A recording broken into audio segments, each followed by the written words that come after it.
De nueva cuenta, buenas noches. Vuelvo a grabar. Entrada la noche, caída la cortina del día.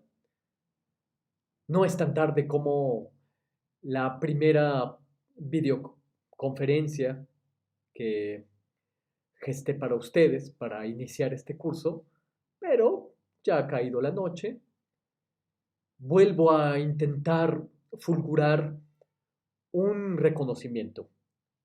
Estoy en espera de sus primeras entregas radiofónicas en las que me adentraré al misterio de su voz, porque la voz es el acceso a las fibras del ser, acceso distinto al de la escritura, al del mensaje escrito, porque permite la percepción de la condición vibrátil del otro. La voz con sus entonaciones, su acento, con sus énfasis, con la elección de palabras, habla tan profundamente del ser que muchas veces uno al hacer programas radiofónicos puede sentirse incluso desnudo. Por supuesto que todo aquel que ha grabado un mensaje en cualquier medio, no tiene que ser radiofónico, puede ser incluso en un mensaje de voz en el celular, ha sentido este pudor de escuchar la propia voz grabada. Claro, nuestra voz le pertenece a los otros. Incluso nuestra propia voz puede resultarnos desconocida. Cuando Thomas Alva Edison inventó el fonoautógrafo y pudo registrar, grabar por primera vez el audio, tuvo que utilizar una frase que pudiera reconocer después, porque ni siquiera podía reconocer su voz. Tenía que utilizar una frase para reconocer su propia voz. Dolly had a little lamb. Dolly tenía un borreguito. Solamente cuando pudo desentrañar el significado de la frase, pudo saber que era su propia voz grabada la que oía un ser humano por primera vez, más allá del eco, porque el eco naturalmente nos devuelve dos, tres, cuatro, cinco, hasta seis veces nuestra propia voz reverberada, pero en esta ocasión Thomas Alva Edison oía su propia voz grabada, se volvía dueño de un fragmento sonoro del pasado que podía reproducir. Bueno, pues tuvo que reconocerse a través de una frase porque ni siquiera podía reconocer su propia voz. Esto ocurre. La voz es, como digo, un acceso muy sensible del ser.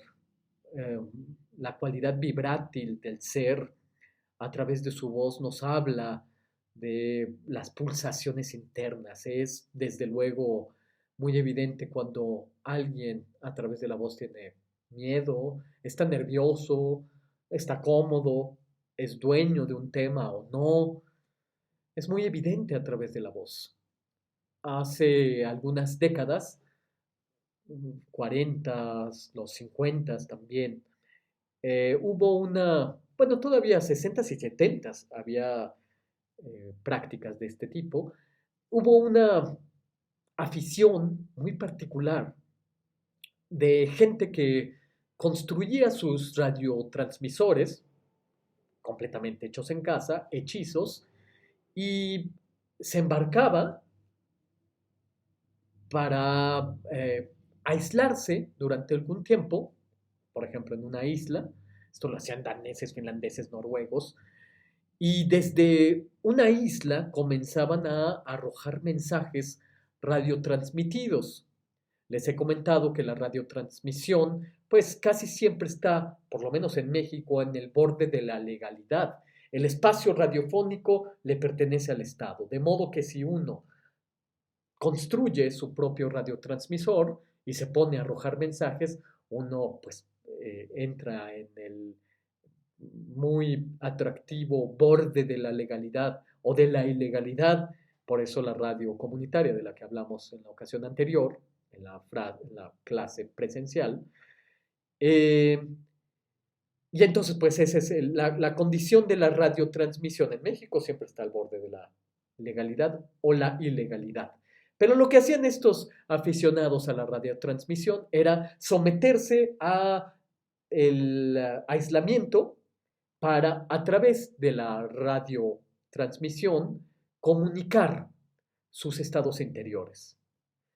Es poético, es limítrofe, desde luego. No les voy a pedir que se aíslen para que nos manden mensajes eh, limítrofes, desde luego que no. Es una práctica interesante por lo que podemos encontrar como consecuencia. Eh, Ponerse a mandar mensajes en un momento limítrofe, compartir estados interiores a través de un radiotransmisor, uh, hacer partícipe a otro que no está,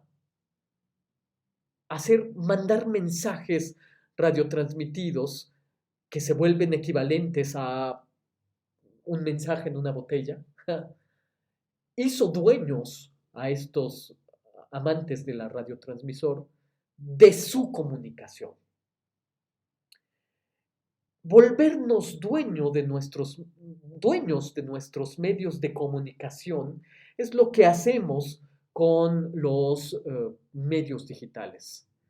Es una maravilla haberles arrebatado a los grandes consorcios, a los grandes canales televisivos, a las grandes radiodifusoras comerciales, los medios de comunicación, y nosotros valernos de nuestros propios medios de producción y de nuestros propios guiones o contenidos para ser transmitidos.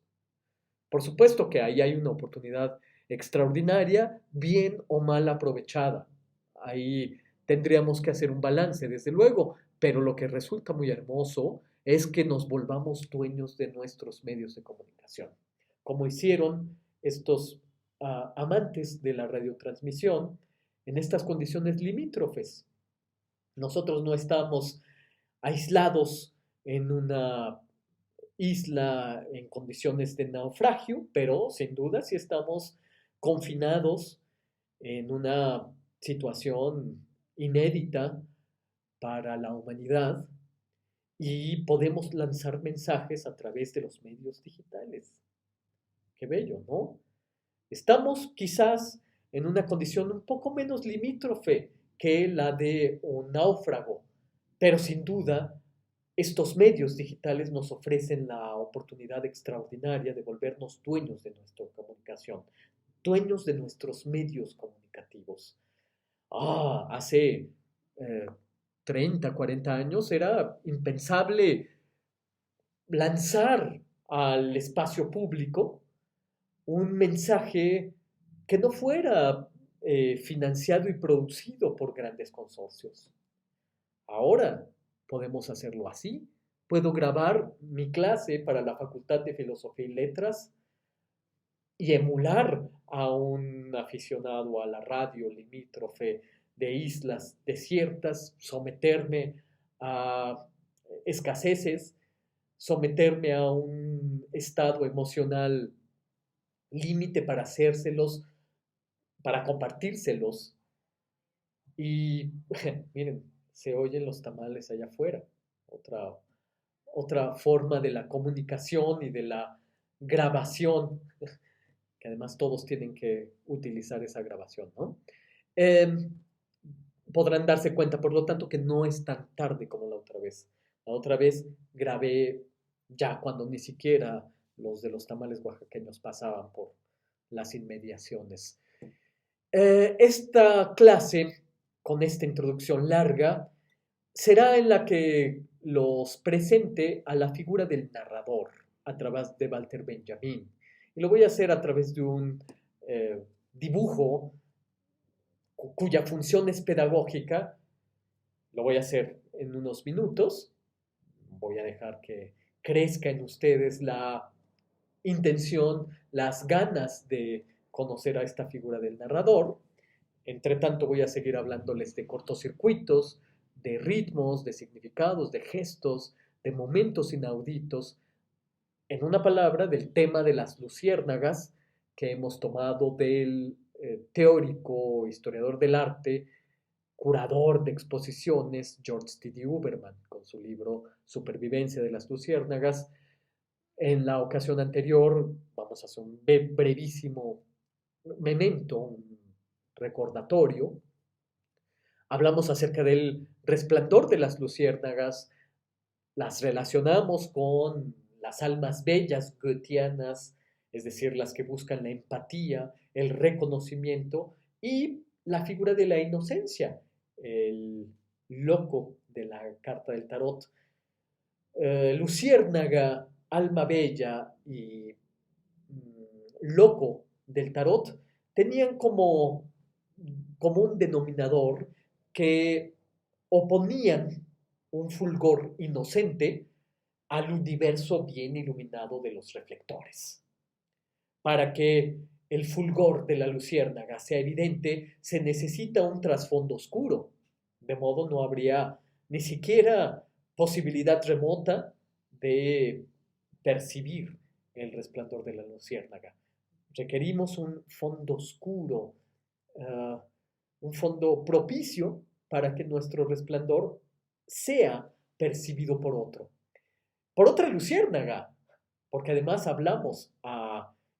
buscamos interlocutores que también resplandezcan. Y entre el resplandor del mensaje, de su respuesta, entre este ir y venir de mensajes corresponsables, ponemos en acto poesía, poesía encarnada en destellos. Ojalá toda la humanidad pudiera verse reducida a esta expresión de resplandor. Ojalá la humanidad pudiera resplandecer de noche. Ojalá todos pudiéramos hacer mensajes que pudieran ser respondidos por otros. No espero la masificación de mis mensajes, espero la respuesta de 10, 12 individuos, que son ustedes, laboratoristas, a quienes hablo, a quienes busco hacer fulgurar con mis propias fulguraciones. Busco sus participaciones, esta cualidad intermitente. Si ustedes y yo resplandecemos alternativamente, de forma dialógica, nuestra supervivencia no está asegurada, desde luego que no. ¿Quién puede asegurar una supervivencia? Cuanto más en estas condiciones difíciles en las que nos hallamos, pero por lo menos las condiciones de supervivencia son más amables, más posibles. La cualidad intermitente, primero mía, después de ustedes, después mía, y así sucesivamente, en un orden dialógico, hace que nuestra intermitencia sea un acto político, un acto bello, un acto de desterritorialización, un acto de poder político.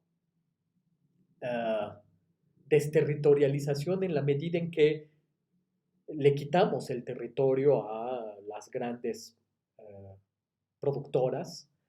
No requerimos mucho, requerimos voluntad, requerimos mensaje, requerimos voluntad de mensaje, voluntad de sentido.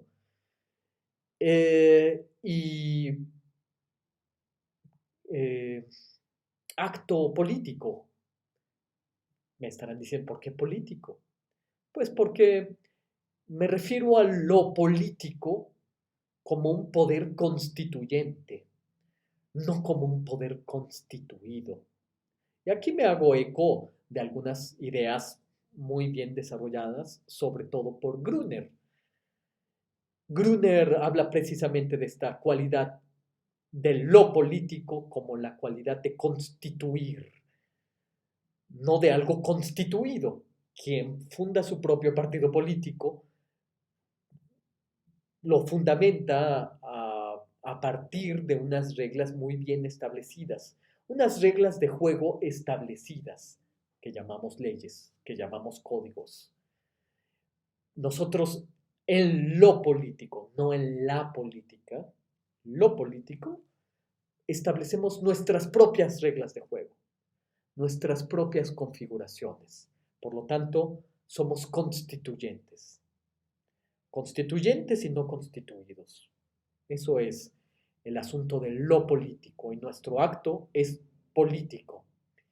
Y George D. Uberman, el mismo autor del que hemos partido para hacer nuestras reflexiones del fulgor de las luciérnagas, sostiene que toda manera de imaginar es primordialmente una manera de hacer política.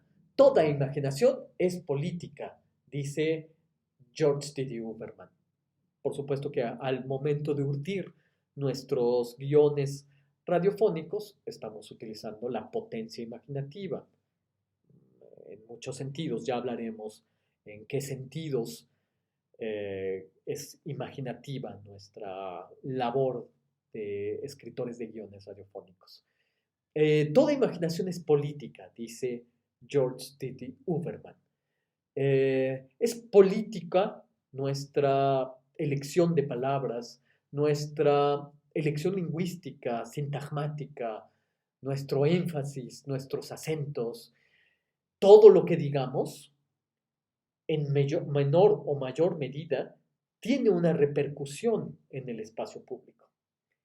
Y eso, por lo tanto, requiere un enorme fundamento ético responsable.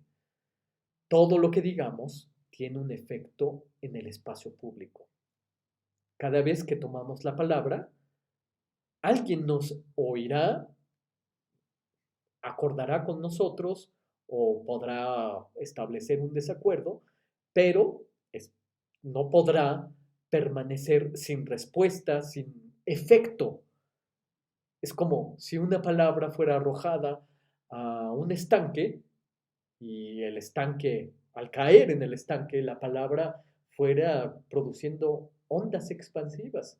De modo que siempre toda palabra es un acto político porque implica una repercusión y implica, por lo tanto, una enorme responsabilidad. Ah, es interesante que pensemos en la cualidad oral. Yo les he comentado que cuando hacemos trabajos de radio,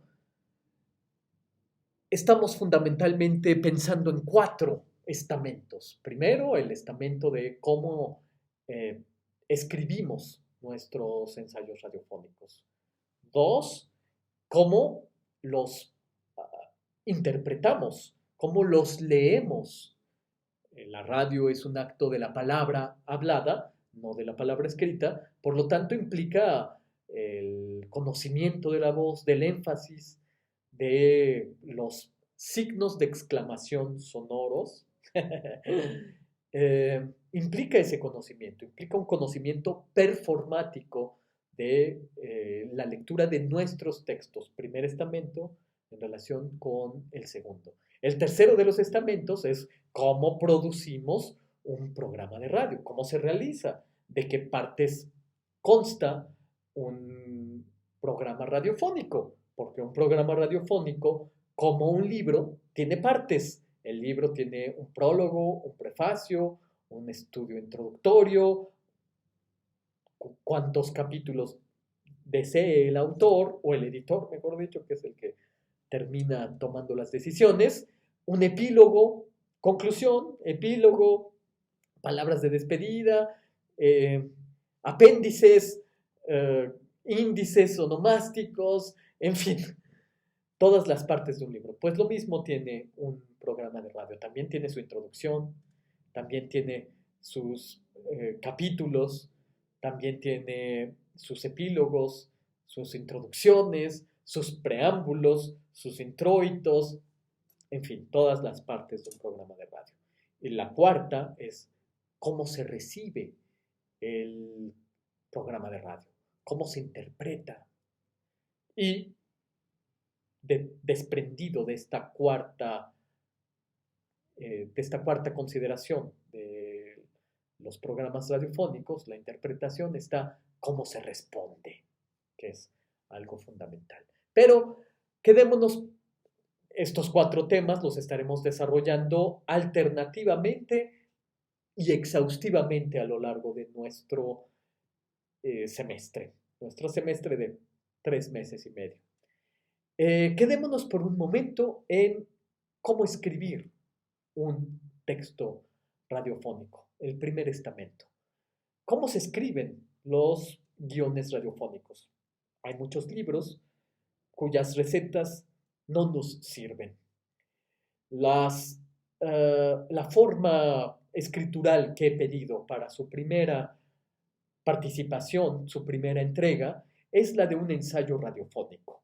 Hay subidas en la red muchas de mis videoclases en las que trato el tema de los ensayos. Los invito a que visiten estas videoclases para que se adentren al tema de la escritura ensayística, pero vamos a decir, en este momento, la forma que he pedido para su primera entrega es la forma ensayística. Un ensayo radiofónico de 5 o 6 minutos, ya no lo recuerdo, lo tengo apuntado, de duración. 5 o 6 minutos de duración en forma ensayística. ¿Cuál es la forma primera que tendríamos de aprender a escribir un ensayo radiofónico? Primero, la imitación. Pero imitar no significa plagiar, desde luego que no. Significa emular, tomar a otros autores, a otras autoras, como ejemplos, como caminos trazados que podemos seguir. Novalis, el gran poeta del romanticismo alemán, fue él quien acuñó el término romantizar al mundo.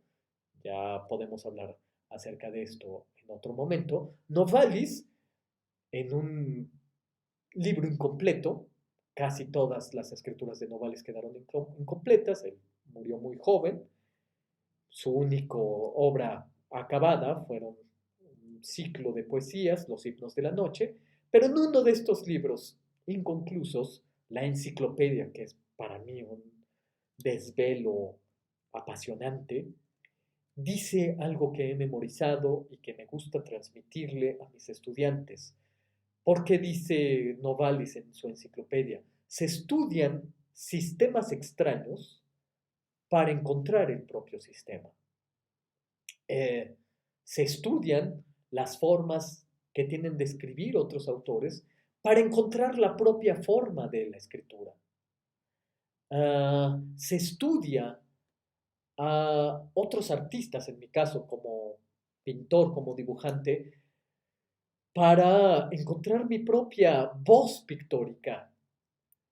Se estudia un músico, si alguno o alguna de ustedes es intérprete, pues precisamente se estudia los sistemas de otros intérpretes para encontrar el propio sistema de interpretación.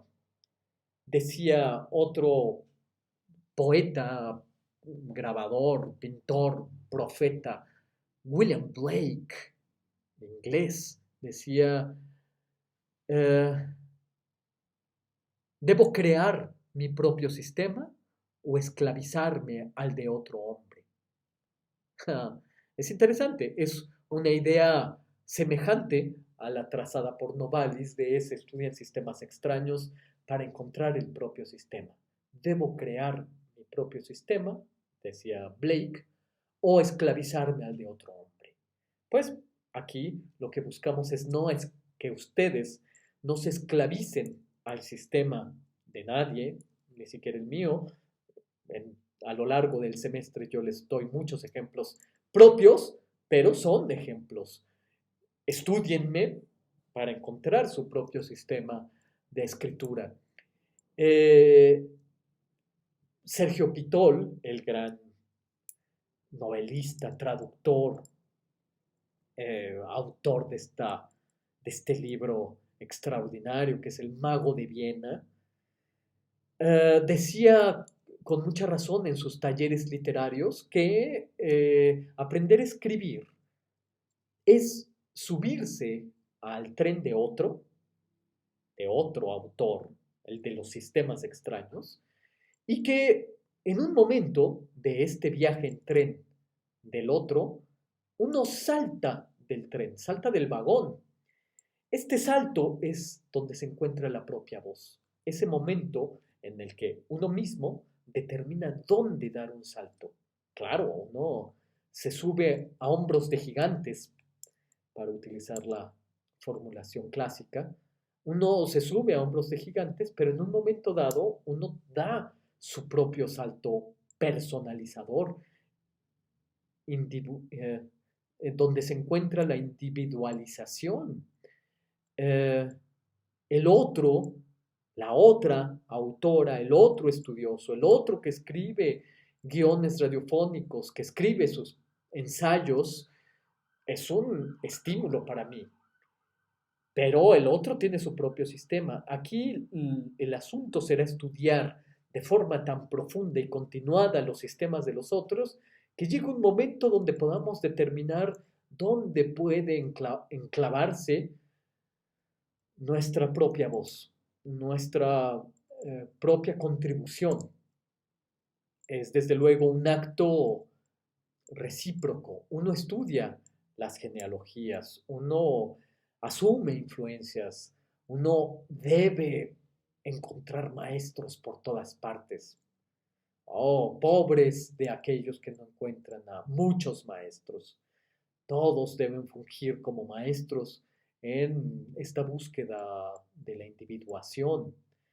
Muchos autores han hablado de esto, Harold Bloom, eh, George Steiner, extraordinario ensayista que recientemente murió. Yo me enteré de que había muerto cuando estaba en un programa radiofónico, estaba en vivo en una cabina y vi en mi celular, en las noticias, que había muerto George Steiner. Bueno, pues George Steiner habla mucho de estos temas, cómo se, se adentra uno en sus propias genealogías, en el misterio de la transmisión, de la pedagogía, de la enseñanza, de las herencias intelectuales, ¿no? Y todo el ámbito de enorme neurosis que puede encontrarse en estos temas de transmisión, herencias, mayorazgos intelectuales, etcétera. Todos estamos sujetos al drama de la influencia, nos influencian nuestros propios amigos, nuestros maestros. Imagínense en qué medida nos influencian las lecturas que hacemos, los determinados énfasis que se hacen, las formas de escritura, las formas de entendimiento, y así vamos forjándonos un propio carácter, nos vamos dando cuenta de nuestras propias ramas. No podemos prescindir del profundo estudio de nuestras genealogías, de los que nos han antecedido en el estudio, en la escritura, en la confección de sentido. No podemos estar cada tercer día encontrando el hilo negro. De repente, los esfuerzos que uno mismo hace pueden haber sido descubiertos hace cientos y cientos de años y cada autor va siendo como un cortocircuito, una vía corta para un mapa, para agrandar el ámbito de una cartografía del conocimiento, ¿no? Entonces eso, aprendemos a escribir ensayos a partir de los ejemplos que nos dan los otros, pero llegará un momento determinado en que cada uno de ustedes dé su propio salto y se encuentre su propia voz, eh, encuentre su propio ámbito de expresión. La radio no deja de ser un ámbito de expresión. Es momento de darles a conocer la figura del narrador. El narrador es un estudio breve, literario, de Walter Benjamin, alguien que supo confeccionar guiones radiofónicos y que personalmente los leía a través de Radio Berlín o Radio Frankfurt. De modo que, pues, conoció en muy buena medida y muy profundamente todos estos temas de los que estamos hablando. Cómo escribir para la radio, cómo leer eso que había escrito delante de un micrófono, cómo expresarse, qué énfasis hacer, cuán performático, cuán histriónico hacer su voz, etcétera. Todos esos conocimientos los tenía muy bien incorporados. Benjamin utilizó la radio como salvamento, porque en ese momento la radio era como una pelea de box, hagan de cuenta, uno peleaba una pelea de box e inmediatamente después de los 5 o 6 rounds que hubiera uno durado de pie antes de ser noqueado o de noquear al otro, pues ibas a cobrar tu pelea, así, en el momento, no como ahora, ahora tenemos que esperar a que nos llegue el cheque y todo eso, a que se libere. Pero en ese momento la radio se pagaba al momento y a Walter Benjamin lo ayudó en momentos difíciles económicamente. Entonces, confecciona Walter Benjamin su teoría del narrador. El narrador como la potencia de transmisión de parábolas, de formas breves de la oralidad. Para Walter Benjamin, la figura de alguien que cuenta historias alrededor de la fogata, pues era la figura primigenia. Se cuentan historias alrededor de una fogata imaginaria a través de un micrófono. Se cuentan historias, y así lo dice Walter Benjamin, con potencia germinadora. El tema de la narración, según Benjamin, tenemos que hablarlo y complejizarlo, es que quien oye una historia la transmitirá a su vez.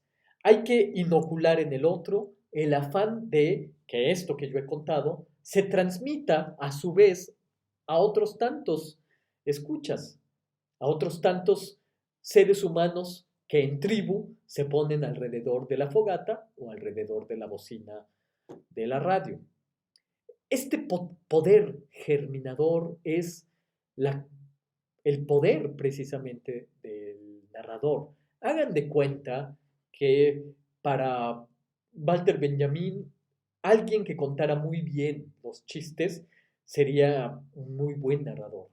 Utiliza formas breves, no se va por las ramas, alguien que cuenta un chiste y se le olvida el nombre del protagonista o que todo el tiempo tiene que estar haciendo digresiones y olvida factores importantes, pues ese es el que cuenta muy malos chistes, ¿no? El que cuenta buenos chistes es el que es breve, sintético, efectivo en sus formas lingüísticas, pues ese es el narrador. Y dice algo interesantísimo, y ahí es donde ya quiero mostrarles el dibujo pedagógico que he confeccionado para ustedes, es que el narrador lo hay de dos especies. Uno, el que se queda, y otro, el que se va. Empecemos por el segundo, el que se va. El narrador que se va es como Ulises de la Odisea homérica. Ulises viaja junto con todas las fuerzas griegas comandadas por Agamenón a pelear contra los troyanos. Y una vez que Troya cae, incendiada, saqueada, los héroes griegos regresan a sus destinos. Agamenón regresa a Micenas. Ulises, que era de Ítaca, intenta regresar Y aquí es donde empieza la Odisea y los pormenores, las dificultades para regresar a Ítaca comienzan. No puede regresar. Después de mucho tiempo, regresa a Ítaca. Bueno, alguien que regresa después de dar una vuelta llena de aventuras, regresa con un afán de contarnos lo que le pasó, lo que vivió, sus experiencias. Cualquiera de ustedes que haya viajado y regrese a su lugar de origen, pues tiene una gran necesidad de compartir su viaje, sus experiencias. Ese es el narrador que se va, el que ha viajado, el que ha hecho un acopio de experiencias, de recuerdos, de memorias que quiere transmitir. El viajero, el que se va, es el narrador de la segunda especie. El de la primera es el que se queda. No viaja, pero en cambio sus raíces, sus pies, por así decirlo, se enraizan con sus orígenes. El que se queda es el sabio del pueblo, el sabio que conoce las historias locales, el sabio que no tiene necesidad de salir porque el universo se encuentra entero en su interior, porque el universo se encuentra entero a su alrededor, en su propia familia, en su propia práctica. Por lo tanto, está el que se queda, y hunde sus raíces, y el que se va. De modo que les voy a presentar la figura del narrador. El narrador, fíjense, es un individuo, es casi una silueta, tiene unas orejas grandes en espiral. ¿Por qué? Porque todo narrador debe tener una capacidad enorme de escucha. No hay gran narrador sin gran escucha. No hay efecto recíproco. No hay, no hace falta, a ver, vuelvo a decirlo. No hay manera de que una narración sea profunda si no la antecedió una acción profunda de escucha. De modo que el narrador, como quiera que sea, el que se va o el que se queda, es alguien con una gran capacidad de escucha. A través de ejercicios radiofónicos nos vamos a dar cuenta de que también mucha de la sabiduría que uno puede extraer de la radiofonía es precisamente esta escucha, esta capacidad de escucharse a uno mismo y escuchar a los otros. Entonces, el narrador posee unas grandes orejas porque escucha mucho. Tiene un corazón palpitante.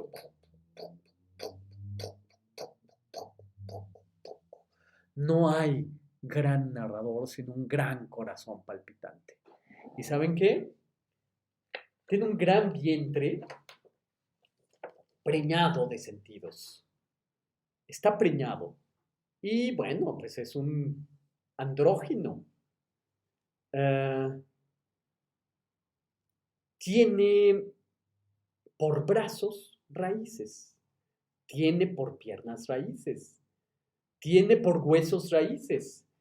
Y el narrador, conforme va hablando, cuanto más grande es su relato hablado, más profundamente hinca sus raíces. Cuanto más grande el relato, más profundas las raíces del narrador. Su relato se extiende y se extiende su profundidad. Su escucha se extiende y su relato se extiende. Es un acto recíproco. Es sístole y diástole. Narración, escucha, narración, escucha. Narración, hundimiento. Narración, profundidad. Palabra, raíz. Palabra, suelo. Esto es la figura del narrador. Laboratoristas, conviértanse en un narrador. Hundan sus raíces, escuchen, hablen y que cada palabra los hunda a su suelo.